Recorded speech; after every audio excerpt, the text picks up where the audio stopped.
Happy Monday, everybody. Welcome to the Common Good Podcast. It's August 23rd. Man alive, I've had a lot to get done in August, and it feels like it's drifting through my fingers or drifting away. Sand through the hourglass. Yeah, boy. So it's already the 23rd of August. Hope you all having a great day. Depends on where you live, I guess. We're going to do a little highlight of the news today. I'm in Minneapolis. Dan in South Bend, Indiana. I'd love to know where you're from, of course. So please let us know where you're listening from. Both the I guess, your state, city, country, but also where in your place. Like I'm in my basement, in my studio, which, by the way, you can't see it if you're watching on the video here, but the floor is full of stuff right now as we get ready for the We the People ride around the country as I dig out cords and batteries and mounts for cameras and biking things. We're going to be documenting our tour along the border and seeing all kinds of things. So some point here, starting in September 10th, 11th, 12th, you're going to start hearing updates, not from just Minneapolis, South Bend, Indiana, where else? Decatur, where one of our co-hosts are from, outside of Arkansas, in Chicago, in Atlanta. I mean, we have people on this podcast from all over the country. You're going to start hearing about it from down at the border. But today we're going to do a little news roundup. I like to do that on Mondays. And Dan, our topics today include, weather, a whole new version of FOMO, what we've learned about the Pfizer vaccine now, big update on the Pfizer vaccine. Yeah. Pfizer biotech. Armed protesters being more dangerous than ever. That should be a news story. What's going on, of course, over in Afghanistan and how the Biden administration is choosing to respond to that. I don't know why I do this to myself. I must just like the punishment. But Matt Gaetz, congressman and insurrectionist leader, little updates, accused sex trafficker and pedophile. That guy, the guy who traffics in child pornography and then riles up people to try to stop child pornography. It's really something. You just can't make Matt it up. Gaetz from Florida. That guy. And then of course the big controversy of this summer. What are we going to do about our Jeopardy hosts? They just cannot. Yeah, they can't figure this out. Yes, and more people seem to care about that than all the other news items we just mentioned. So let's start with the skies. I use the Apple news feed, and so this is a screenshot. If you're watching in the video from my phone this morning. This is in just three little stories sitting together. Crews work to restore power after thousands are drenched in Henri. If you're looking at the spelling of it, you might think it's Henry. Henri hurricane that became a big storm. Devastating scenes of 22 people dying and another 20 missing in Tennessee because of floods and California burning. Just in one glance at my phone, it was three major weather happenings, and this summer has just been all over the place. Mm-hmm. Do you have fires near where you live, Dan? We don't have. Well, I looked it up. We apparently do have some forest fires. They're not anywhere on the scale as out west, so we're actually getting smoke from the fires out west, and it's impacting our air quality even as far as Indiana and Michigan. So. This is where you're reminded about the interconnectedness of our weather, right? It's just really something. Here in Minnesota, the northern part of our state is borders the southern part of Canada, and they call that the boundary waters. Yeah. Down on the southern border of our country, they call it the borderlands. That's where we're going to be doing our ride along the wall. When you go north up to the boundary waters, there's just a boundary. No fence, no wall, no armed guards, none of that. All this nonsense that you can't have a country unless you have armed guards on your border. Not true. I live in a border state and we don't have them, but they call it the boundary waters, and it's a wilderness space up there. Canoeing, they don't allow you to have motorboats in parts of the boundary waters. The great part of it, people just canoe and camp.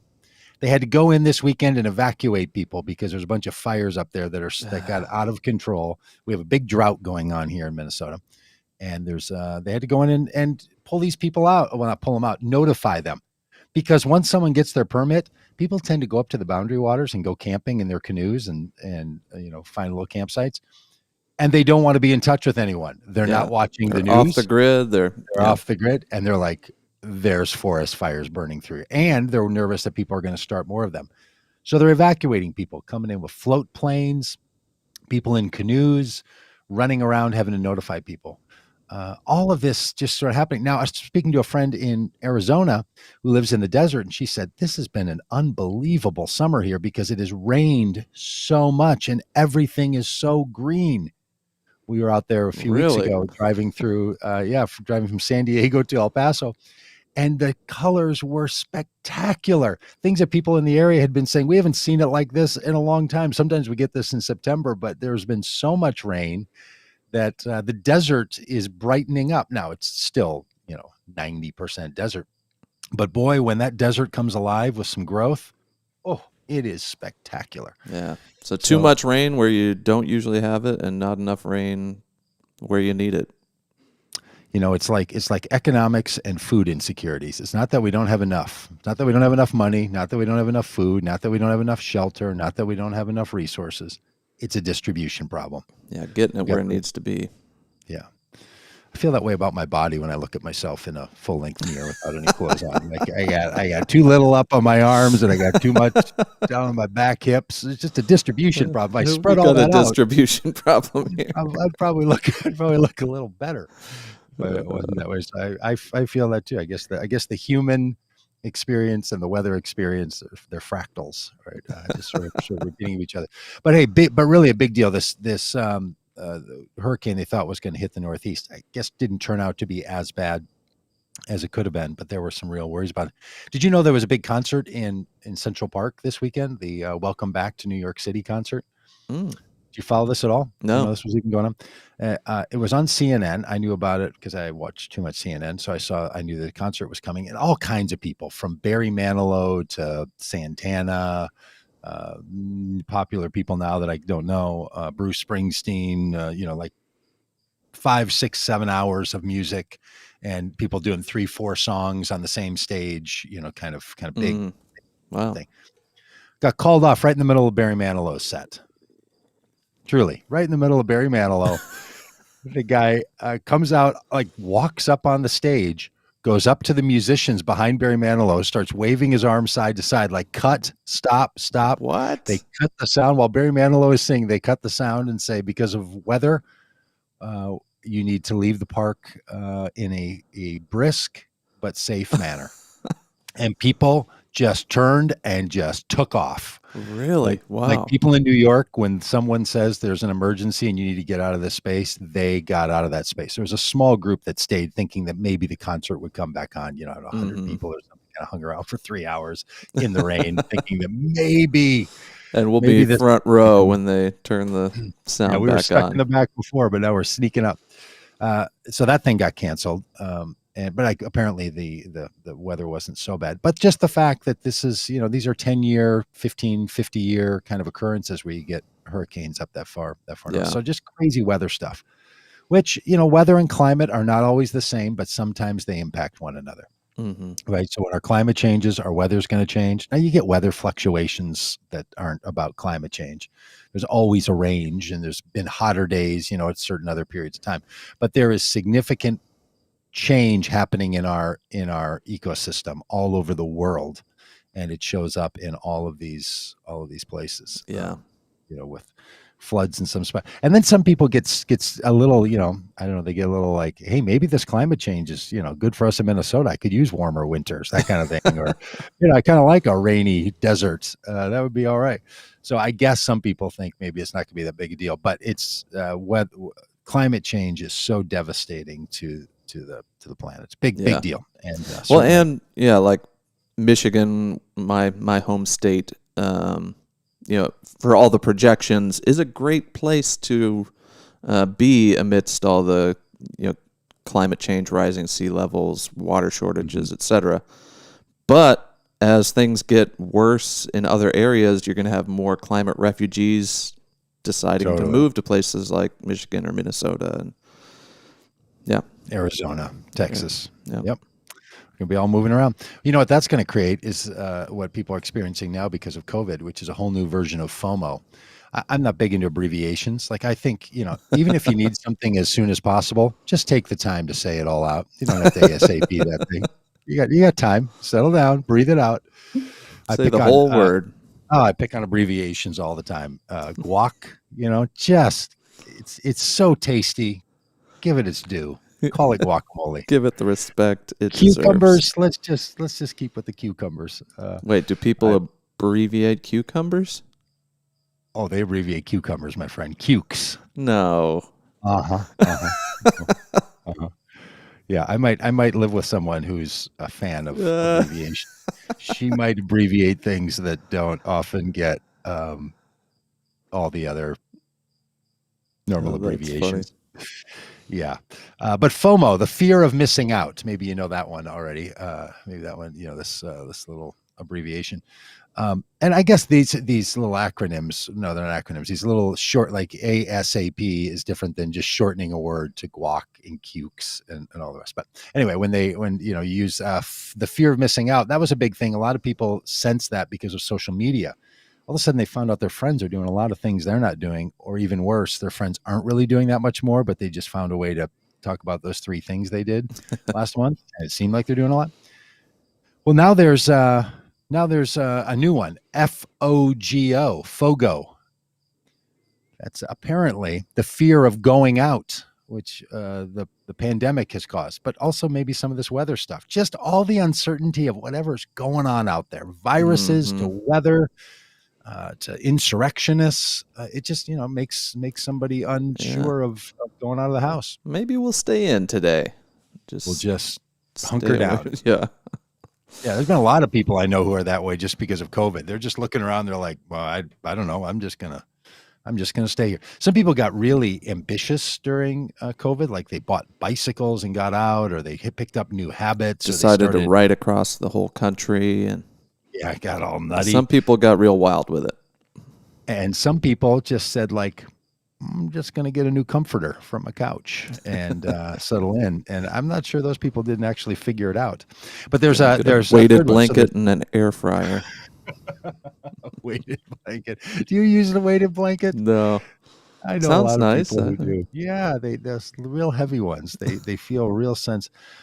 So I know people who sleep with them. I want to sleep with the lightest thing on my body as possible. Some people really like to snuggle under a big heavy thing. What about you, Dan? How do you sleep? I like it very cold so that I can have a big old blanket on top. Oh, Yeah. you like the big old blanket? Yeah. Yep. We should ask people listening too. I'm wondering about Jim Eaton and Barbara Ashley. I see that they're making comments. I wonder how they Love like to see sleep. him weigh in. Yeah. Yeah, light. Do you go light and feathery on top? Maybe sometimes even with nothing. Some people like it heavy, chill it down to give yourself some weight. Some people like to tuck in their sheets No, and blankets absolutely at the not. end of their beds. Ooh, No way. I might live with someone who likes that. So we have a very clear dividing line in the middle of our bed as to where but then I am told that I'm responsible to make the bed look nice if I'm not going to have the sheets tucked in at the end, which barely seems worth it. Because nobody goes in our room. I don't know. Like, no, it's just us. No one's inspecting. Yeah. Florin goes with a light cover. I appreciate that, Florin. I'm with you. We'll just say this is how we're going to start dividing people up. Do you sleep heavy? Do you sleep light with whatever's on top of you? All right. So lots of things going on there. So if you feel like you're just missing out, maybe instead pick up a good case of FOGO, fear of going out. Maybe that's the option, or the fear of Normal? phono, Phono? which is, I guess, normal. And I guess you get the fear of normal is this sort of a cheeky way that people are saying that they're just worried that maybe things, when they get back to normal, they're not going to know how to respond. What's it going to be like? And I have felt that with myself, and I know other people have felt it too. Like, hey, we're going to go to this thing with these people. Like, what do we do?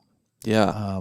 You have to say to people like, hey, do you shake hands? Do you hug? I don't even know what normal is anymore. And you get a little Mhm. anxiety just about what normal is. And what do we talk about? Like, because even the question, like, hey, how have you been, is such a loaded question now. It's like, well, how real do you want to get? How fast? Like, Yes. because it's well, we been a should- year. That's right. You start down that road. And frankly, I just wish we would remove from our general greetings the question asking form of a greeting. Like just say to someone hello or nice to see you or I hope you're well. This Salutations. this questioning of people. So how you been? What's going on? Hey, geez, Like, easy geez, there. hey, mind your own business. What's it to you? Somebody say something? Why? Why do you ask What do that? you Do I know? not look good? Do I not look healthy? But there is this sense of of people fearing that of what normal is, or we're going to get back to normal. Yesterday, I was having this conversation with some folks in my family. We were saying because tried to go to a Chipotle and tried to go to Whole Foods and tried to go to a Noodles. They're all in the same parking lot, and some people were going to get food from Whole Foods. Some Okay. of us were going to get it from Chipotle, some from Noodles, and we're going to sit on Sounds complicated. a little patio outside and eat. Well, the Chipotle isn't even open for restaurants. You have to order through the app and then walk in and pick it up. You can't even walk in the restaurant and order it. Mm-hmm. The restaurant's closed for seating and all of this. The Noodles has a sign on the front that just says low staff, 15 to 20-minute wait, standard, like a handwritten sign, like don't even come in here unless you know Scribbled it's in going to be crayon. 15 to 20 minutes. You go over to Whole Foods, they're mostly out of things. My daughter starts talking about going to Target, and a third of the things she looks for are gone. You can't, there's things that, people are saying all the time, like we got big backups, we can't find servers, we can't find workers. This COVID thing has really changed the dynamics. Yeah. Where I realized I just lived in the sort of oblivious privilege that pretty much anything that's available would always be available. Mm-hmm. And when places were open, it was all going to work. And there was just most of my interactions out in the world were not complicated. Now it is just a wonder. Like every day you go out and you're like, I don't know, are they open? Do they have, can you order things? Are they going to have it at the store? Can I get this thing? I spend an awful lot of time just thinking through that kind of new normal. And I've realized, and sure, of course, it's just some level of privilege, but I've been developing up this habit for 54 years that like in the United States, stuff's just kind of available and around. Yeah. And now no, it's not. And that is an odd kind of normal. It is, yeah. And part of it, I feel like, is we could have been at least done with the pandemic portion of this and gone back to some sort of new normal different than this. But we're still struggling just to get out of pandemic mode and defeat this Delta variant. And headlines like this next one kind of answer why that might be. The FDA had to come out and tell people via Twitter, this is the official U.S. FDA Twitter account, and the headline is, "You are not a horse, you are not a cow. Seriously, y'all, stop it." Because people, instead of taking the vaccine, instead of taking approved drugs, they're taking medicine meant for horses and cows and injecting themselves with it and ingesting it in the hopes of curing or preventing COVID. Ivermectin is the name of the deworming medicine that's often used for cows and horses that people on Fox News, Laura Ingraham, I heard her say it, Sean Hannity, he was pitching it, Tucker Carlson, they're all saying things like there's alternatives to getting the vaccine that you may not want to get. You should take, hydroxychloroquine or whatever that is. And this deworm. Here's what I don't understand is if someone's unnerved about COVID to the point that they want to take something to deal with the ramifications, symptoms of COVID, why are you going with the least tested version versus the vaccine that 200 million people just in the United States have tried? This is the piece that's really confusing to me is that like if they're just COVID deniers, which I know a lot of people who are, more and more of them every day. I swear I meet more people in my life every day who are like, no, I'm not really doing this thing. I don't think COVID's that big a deal. Like, it's not that they don't even believe vaccines. These are people that just still don't think COVID's all that big of a deal. They're just like, just factor it in. It's fine. Just move on, everybody. It's really something. So if you're in that camp, you're probably not out like taking horse deworming pills. But if you are taking horse deworming pills, it's because you're worried about COVID, that you'll go to your veterinarian or your feed store and try to come up with something. then why won't you use the thing that Oh my we gosh. know works? Yeah. Well, we Just don't know what's in that, Doug. We don't know what's in the vaccine. So I'm going to take this. Uh, I just, my horses have done well with the Invectum all this time, and I'm look, just going to stick. 0 I'm just going to horses have stick with died of what I know. COVID. So, Apparently, they found COVID now in deer. Did you hear this? no. Yeah, in deer. Oh, boy. So not in the deer meat. Apparently, they want to make a big deal about that. You can still Okay. eat venison, but in the respiratory systems of deer. So That's weird. maybe they should give them some of this intervectum. Yeah. Yeah, it is something. Well, on the good news side for COVID, the Pfizer biotech vaccine, as of I guess this morning, just minutes ago, Yeah. has received full FDA approval.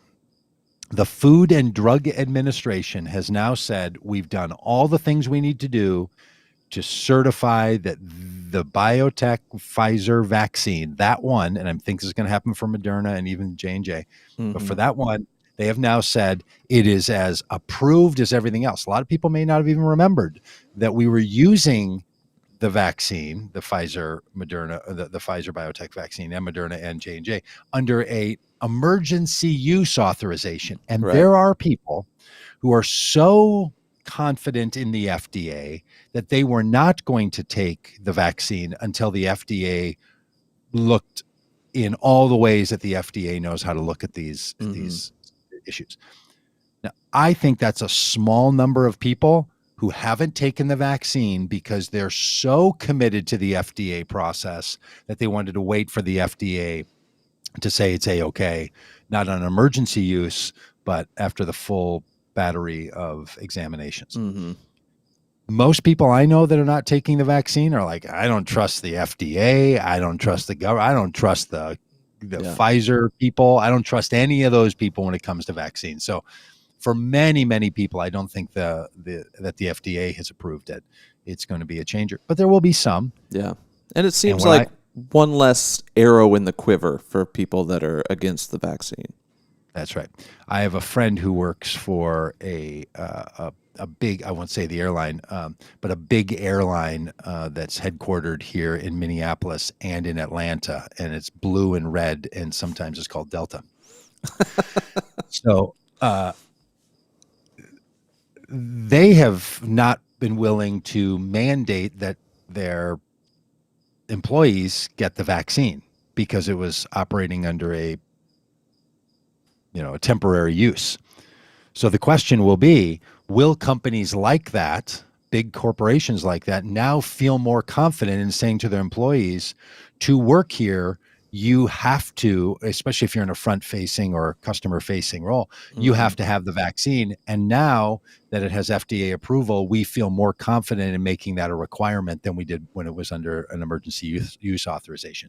I think that's true of the military as well. I think some other government agencies. So I think the trigger that this is going to flip is going to be the number of organizations, businesses, cities that will start to require vaccines. Yeah. And they'll always provide an out for people who can't do it, right? It's you have to get the vaccine or do something else that would be an alternative to that. Mm-hmm. And most people will then choose to get the vaccine. And many parts of our society were reluctant to do that before it had full FDA approval. And that makes sense, right? We shouldn't be using the force of whatever corporations, businesses, municipalities to make people do something if the FDA is still like, we're not totally sure this is safe for human consumption, which is where they were when this was in the case where it was this morning, when we all woke up this morning.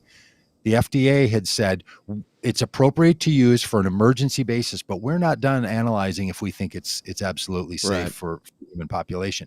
If that's not what the FDA meant, then it really diminishes the validity of FDA approval. And we should not diminish the validity of FDA approval. Take it seriously. So a lot of us were willing to use it in the experimental stage, even though it was 200 million people and on and on. Yeah, it's a pretty big test group. So you can get a pretty good idea of whether it's and effective over and and their over a side short period of effects. time. To be clear, a lot of times these kinds of medications they'll make them stretch out over multiple years in order to see what the long term effects are, and that's Hmm. not we're not good. We don't know that. It's not possible to know that. I think all indications from the people that I listen to on this are saying there aren't going to be any long term effects, like there aren't any short term effects Hmm. that are something we should be overly concerned about for the population. So this is a big deal. Today's the day when finally August 23rd, which is really fast considering the fact that this thing just came out in late December of 2020. We're 9 months in. It's sort of Yeah. the gestation period of a human being. Hmm. So that's a big deal, huh? Yeah. Happy Pfizer Day. Happy Pfizer Happy approval Pfizer. day. I am Team Pfizer, so I feel good. We're I am too. first to official approval. Yeah. I think when I get my third dose, I think I'm going to stick with Pfizer too. I'm just going to triple down on Pfizer. Yeah. Yeah. So I feel good about that, and feel good that now our country at least can start to move forward. I don't know what the implications of this is for global use, but I would imagine the people at Pfizer are watching their value of their company continue to rise. So Hmm. this has got to be good news Yeah. for those people. But not everyone's happy about this sort of thing, and that leads to protests. And this is kind of a scary headline that armed protests are now picking up, and new study says they're more likely to turn violent. And I don't know Yeah. if this is just like, scary clickbait, but it does seem like there's a new edge to some of the public protests. Mm-hmm. Yeah, the advocacy group Every Town has commissioned some research, and it says that when people are armed as protesters, the chance of violence, of all kinds of violence, goes up. Hmm. That having a weapon increases a protesters and protest groups' use of violence. Now, these are difficult studies to figure out, right? Like, is it, more violent, like people carry weapons to protests, or does the weapon itself give someone a kind of confidence to me? Regardless of the chicken or the egg as being the originator of this, the thing we know is weapons allow people to behave in ways that they might not be allowed to behave in their own estimation, in ways that are more violent. Mm-hmm. And this is the thing, this is the part of culture and about human development that we often don't get into enough in our society. And I'm thinking about it in this way. When I was a kid, the notion that I heard in culture was sort of, if you're angry, if you've got emotion inside of you and you're frustrated, go let it out. Mm-hmm. Scream therapy, go to a boxing club, go punch a wall or a door, like do something to sort of get that anger out, right? It was Mm-hmm. like it was a cyst that was building, or a pimple that was starting to fill up, and you just got to let it all out and get it out of there, and then it can be gone and you can be freed up from it. Mm-hmm. So there's still a lot of people who think this, but this was generally how culture talked about things. Like, well, somebody's just got a short fuse, and once that fuse gets lit, then after it explodes, then the person, they're over it, and Yeah. and they're fine. So shouting or yelling, or basketball coaches throwing chairs at players across a court, or this kind of nonsense that sort of went on in society and still goes on in society, was talked about as, we just got to let some steam out. Yeah. You got to Let get off it. some steam. Yeah. Well, people who've studied all this work on anger know that when someone gives in to anger in an outburst, it increases the likelihood of future feelings of anger and outbursts. Hmm. It works the other way. If a person doesn't learn to moderate the emotion that they're feeling away from actions that would be considered by themselves and others to be inappropriate later, they will continue to stay in that pattern. What one has to do is deal with the anger in a way that it doesn't come out in outbursts. Mm-hmm. Not to say, go ahead and be angry and let it all out, and then you're over it. What that's doing neurologically is making a pattern that people then continue to stay in that pattern. Yeah. So what we know is that the behaviors that we do, that we participate in, reinforce the behaviors that we're going to participate in the future. Brings me to guns. This is why carrying weapons does something to people. And I think, in addition to all the very clear data that there is about the danger of weapons, the internal effect on people who choose to protect themselves by carrying lethal weaponry on their body, in their truck, or keep it in their house, is to start to reinforce a pattern that violence is your protection. Mm-hmm. And that in and of itself starts to frame and shape and affect how a person lives. And this is Yeah. true, frankly, whether it's in your own house or anybody else. If you hire security, or you do it through you pay your taxes and your municipality does your violence for you.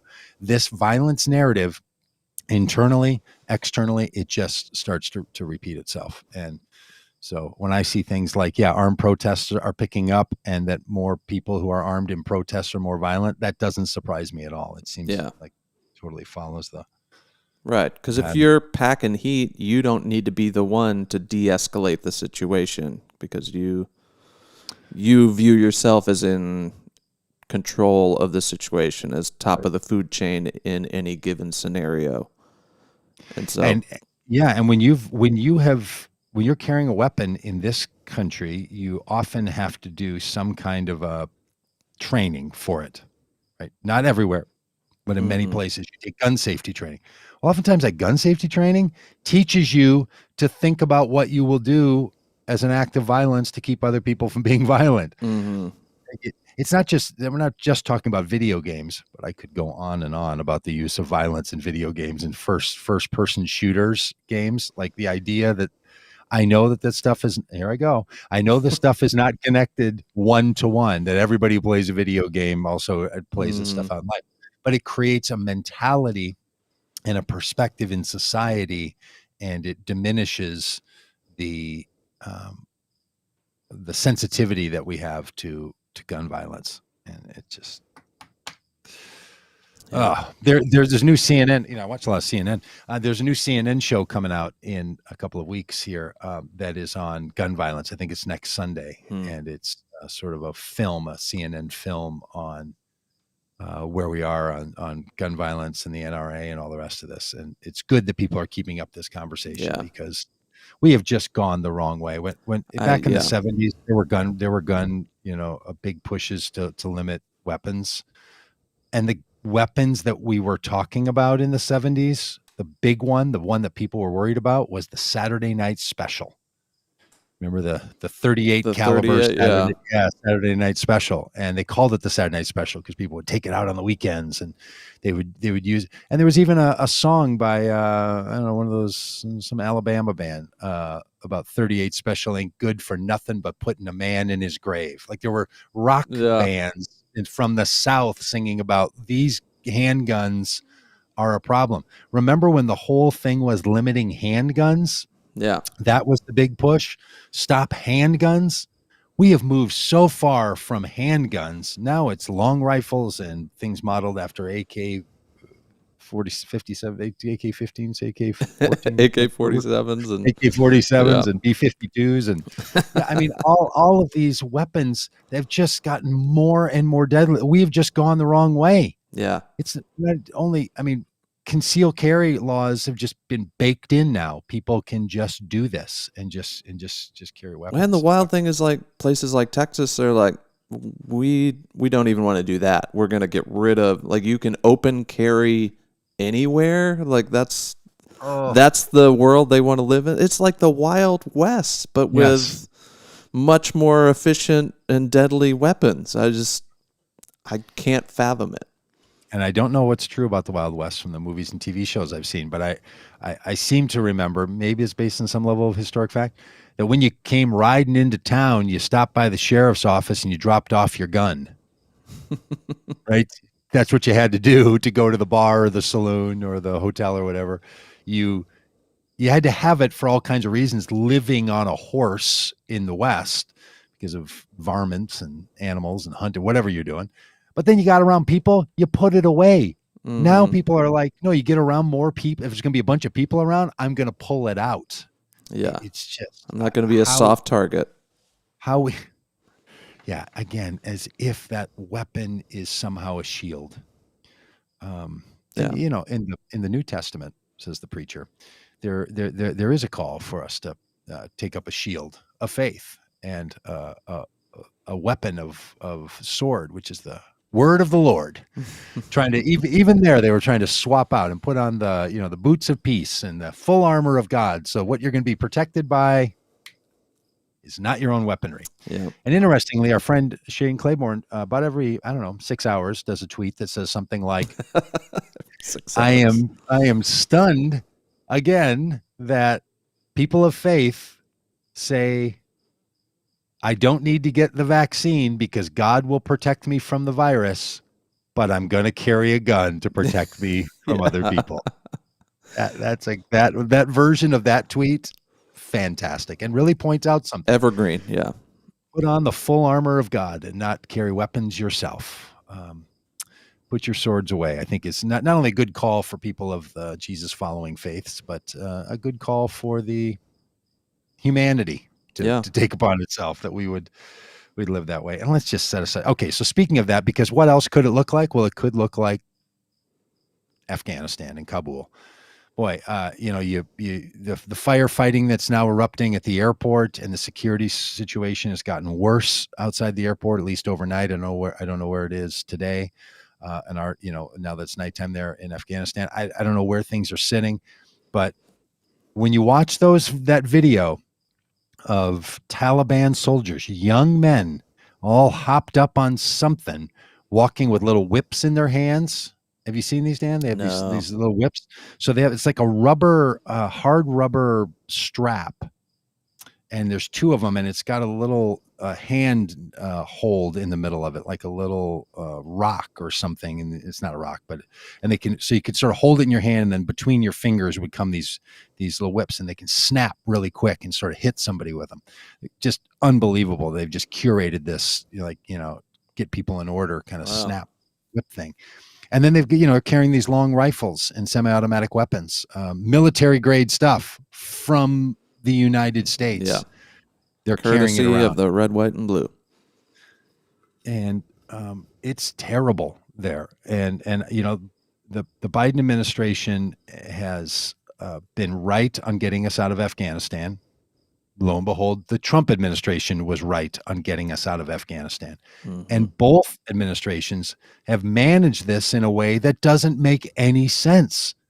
I don't know where the fault is going to lie, if it's with the military, which is my leaning, or does it lie with the civilian decision makers?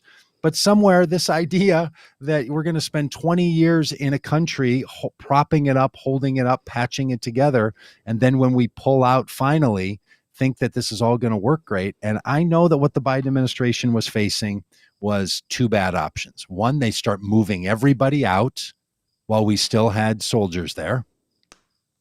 That could have precipitated the collapse of the Afghan government, or pull out our military and then start to evacuate people after that while the Afghan government is still in shape. And we know what happened was the Afghan government collapsed within 11 days and was gone.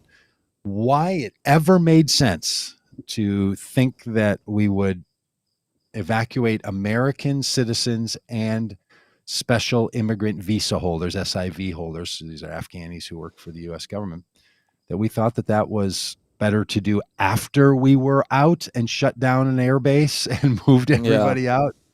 I just don't understand. When they 3 weeks ago, when they abandoned that Bagram Air Base, I don't know if you watched the news on that. I watched the reporters just going through, and he's like, now the Afghanis are just running through this place. Like they've just taken over this little city, this air base, which is way outside of Kabul, that has been the center of the American efforts in that part of the country. It just abandoned it. Yeah. It seems to me, as somebody who doesn't know about this, but what I've heard, that it would have made more sense to use that air base over the last month to be evacuating out the people we want to get out. And I know that their argument is, and they're probably right, that would have precipitated a collapse. Because here's what would have happened if we had said, move them out, and people had started to move out, and then the Afghan government collapsed, people would have been saying, well, it collapsed You made because it collapse. Yeah. so there was a this was a no win. But what else was not a win was saying to the American people, we think this is going to go okay. We think we got this. We pretty much Hmm. like that. Just Yeah. if that's what you thought, you were just dead wrong on it. And Biden has been somebody who has said repeatedly, "I'm going to tell you the truth. I'm going to give it to you straight from the shoulder." He always says that, Yeah. straight from the shoulder. I like that phrase. I like that attitude. I wanted to be straight. It wasn't straight from the shoulder on this one. Like now they're saying, yeah, this was going to be messy. This was going to be dangerous. This was going to take Yeah. a long time. We don't know how it's all going to go. That's We just not the way didn't think it we were would talking happen about. so fast. Yeah. That's not the way we were talking about 6 weeks ago, Right. 6 years ago. They were Here's the talking about thing, though. There's actually a third option, and it would look like South Korea, where we still have 70,000 troops. I don't think we need to keep that level of presence anywhere in the world. But this idea that we had to get every American soldier out, we don't do that in other countries. So if 2,500 people was going to keep that country in relative stability, I don't know, maybe we do that, Like Yeah, I think what they were calculating, though, and what they'd realized was where we are in South Korea, where we are in Germany, where we are in Poland, these other places, our soldiers are not being threatened by the level of citizen uprising that there is in Afghanistan. I mean, the Mhm. Taliban over these last 20 years was not wiped out, and were building in strength all over the country, and really did not want the United States military there. The only way they could get permission to be there is to put together a government that really never was supported by the people. So the difference in the way the people of Afghanistan felt about the Afghan government versus the way the Taliban felt about the U.S. military was so different that to have Mhm. stayed there, we would have been staying there in a conflictual relationship. That's Sure. not what the case is anywhere else we are in the world. And so people who make this suggestion would just have to factor in that the United States would have soldiers staying in places where they're under threat from the people who are citizens of that country. Mhm. And that was not changing. Like, had that shifted and it became a very cooperative relationship, and the US used Afghanistan as a place where we did operations in that part of the world, that'd be one thing. But that is not the relationship that the citizens of Afghanistan, or that the Taliban, who were increasingly becoming the people that the citizens of Afghanistan were turning to all over the country. That's the part of the story that's not always told as directly, Mhm. was that the government was basically functioning in 3 to 5 major metropolitan areas. Right. And it was not even one that the US felt it could negotiate with. It didn't have any power. It was corrupt. It was swapping leaders out one after the other. And that army, turns out that army that we said we had there's 300,000 commando trained Afghan soldiers. Now it's coming out, and people have known this all along. There were never 300,000. Some of these people Yeah, it's just on leading these, paper. yeah, and what they were doing, did you know about this? They were taking some of the commanders were saying, I have 60 soldiers in my command. They actually had 15. They were taking payment for all 60 and keeping it. Yeah. There was a kind of corruption that was wink and nudge, and also couldn't be proved out. So there was a state, or these were people that were technically in, but they really weren't doing anything, and they were paid a Mhm. fraction of the amount because they didn't have to do anything. So the corruption was just all over. Because all of that was the case, that's why the Trump administration and Mike Pompeo went over there and made the worst deal in the history of deals with the Taliban, to basically say, we'll leave if you won't attack us in the next 9 months.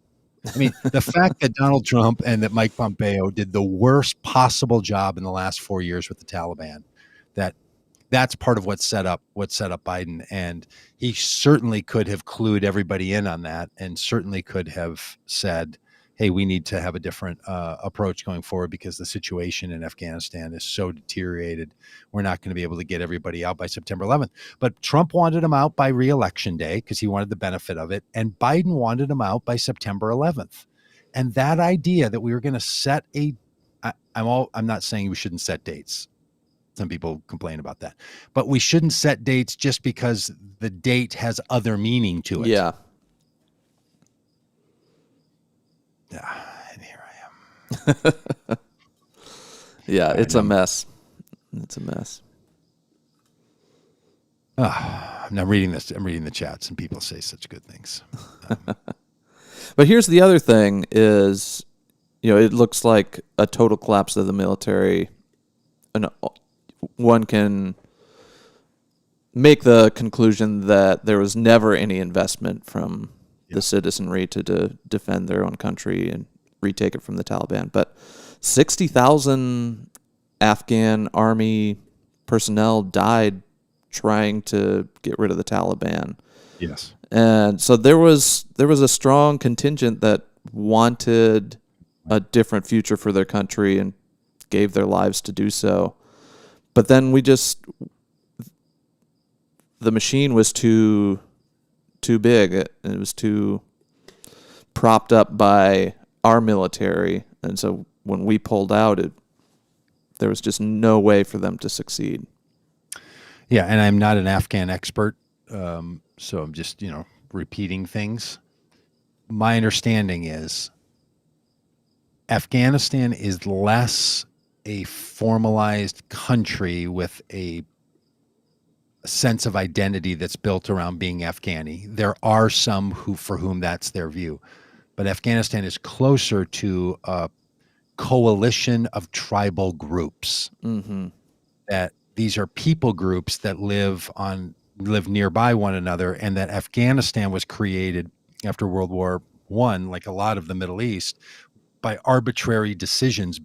Yeah, we just have to have borders to call this a country. And yes, and here they are now. Get along.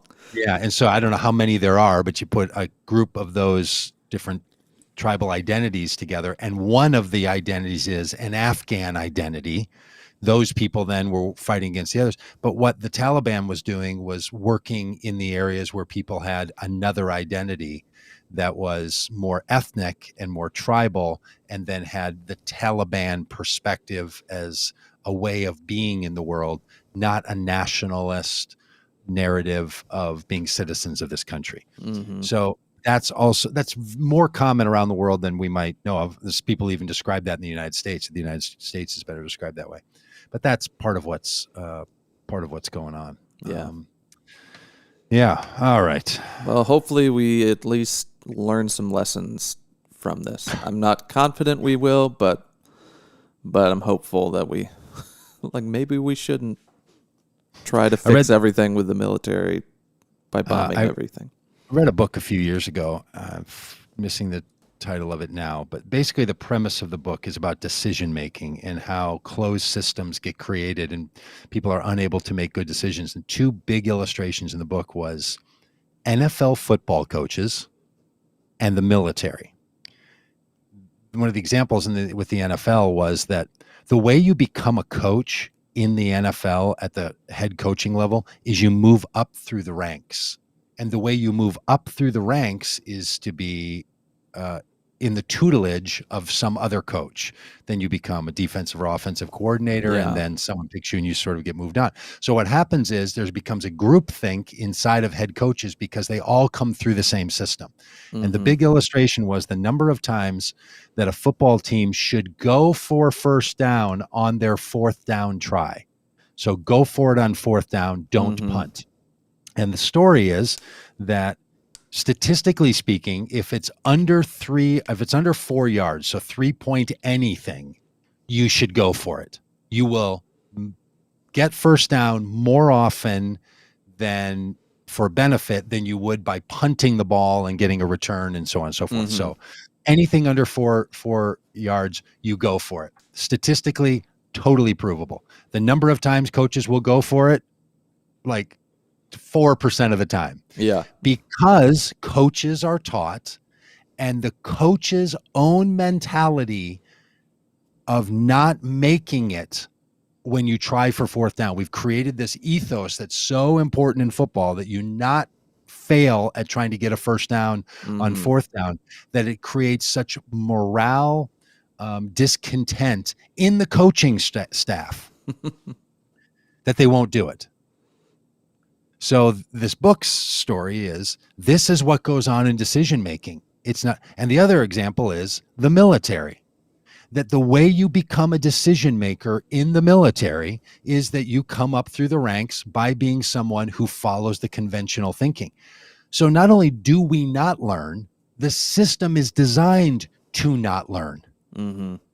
And what we're doing again in Afghanistan looks like all the other times and places until this very moment. These same military leaders will talk about this as if with a couple of adjustments, this would have worked. Like, there is just no recognition that the whole thing has to be rethought. And that's why some people are so bothered by the fact that our defense secretaries are now increasingly people coming from the military brass. There were supposed to be civilian leadership over the military to try to give it some credence. So I have just zero confidence in any of our systems, but especially of the more top down, do as you're told, follow the rules, execute what you're asked to execute. Those systems, the least good at learning anything or making any new behavior change for the future. It's a closed loop. A closed loop. That's a good way to say it. Yeah. Dan, Mike raises a really good question, saying that how could previous U.S. administrations have a peace deal with the Taliban and not include the Afghan administration in their negotiations? Mike, I mean, this is the question that when this came up and people started to notice that the Trump administration was negotiating with the Taliban, and that picture of Mike Pompeo in the room signing the document with the Taliban leaders, and Donald Trump wanting the Taliban to come to the United States last September 11th to be at Camp David with him on the 20th to announce this big deal. The fact that the Afghan government wasn't included in those negotiations was the indication that the State Department and the U.S. government had said, there's no one to negotiate with. Yeah, they'd already given up. Yeah, totally. So then they gave up on fighting for their own for their own government after we gave up. Of course they did.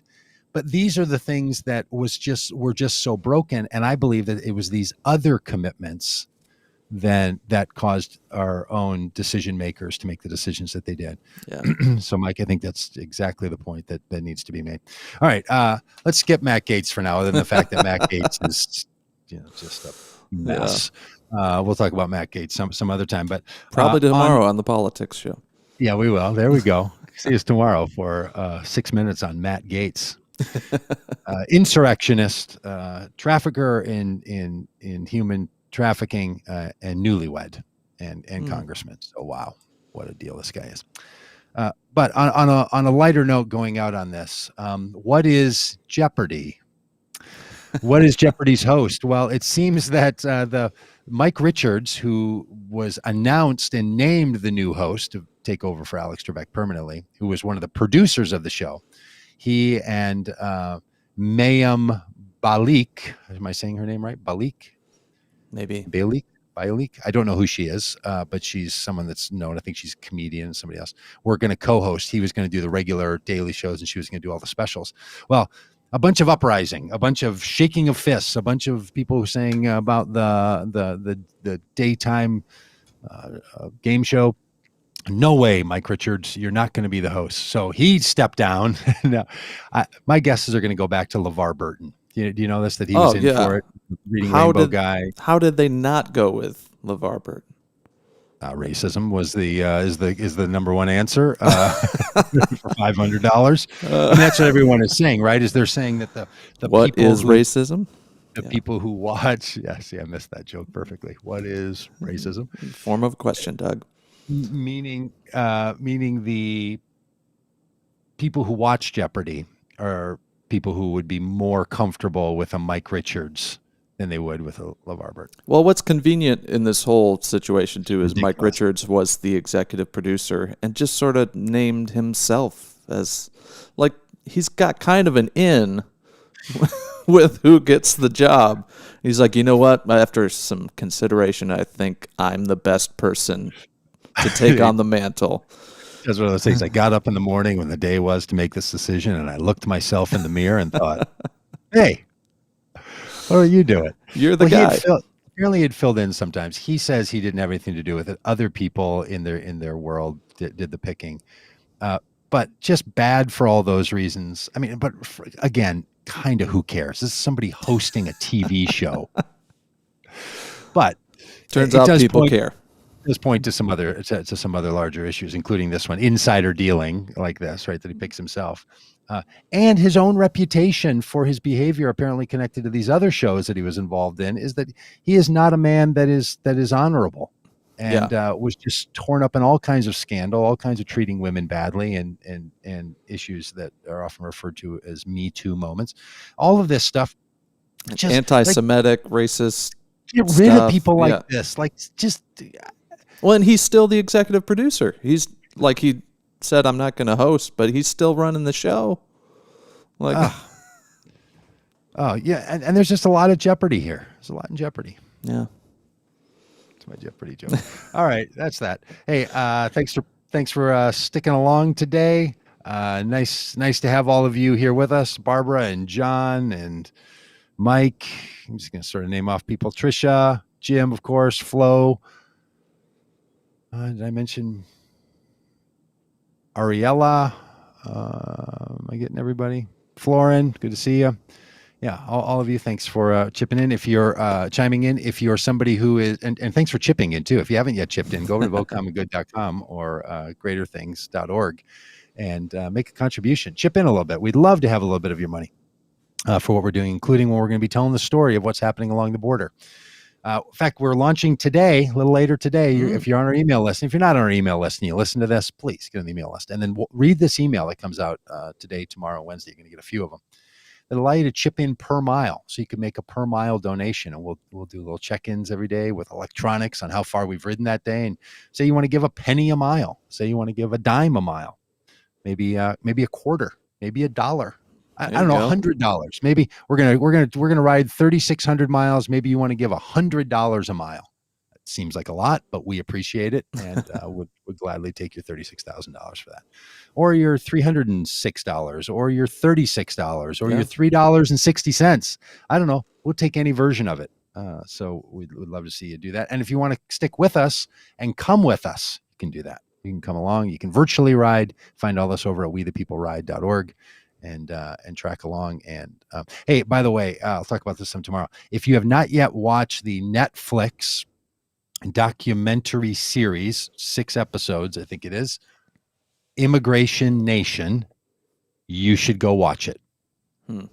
It's incredible. Watched episode 1 last night. It's an hour long, maybe just under an hour. Multiple times I had to push pause, look up at the ceiling, breathe deeply, and try to find ways to deal with my anger that were not in outbursts. I was just trying to rewire my neural pattern behaviors when I'm losing my mind. Got to switch between that and Mr. Rogers. Just what do you do with the mad that you feel? Yeah. Oh, I'm going to watch episode 2 tonight. That's what I'm going to do with the mad I feel. It's incredible. Please watch it. And then we're making a documentary about our ride, and you can watch that one in 2 years. But between now and then, watch Immigration Nation. It's